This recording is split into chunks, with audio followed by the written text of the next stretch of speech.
Salamat po, Mission PH, sa biyayang pong binigay niyo po para sa amin po. Malaking tulong na po yun, mas lalo yung bigas po kasi taghirap po ngayon.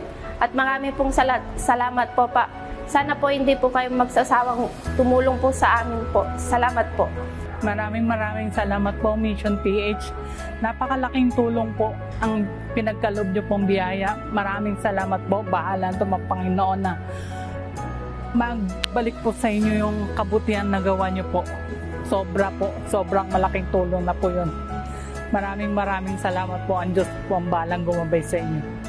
Malaking tulong po yung binigay po sa amin ng Mission PH kasi po isa lang po akong nagtitinda sa school na yung binigay po sa amin is matatawid na po yung siguro 1 week na bigas po namin tsaka grocery po.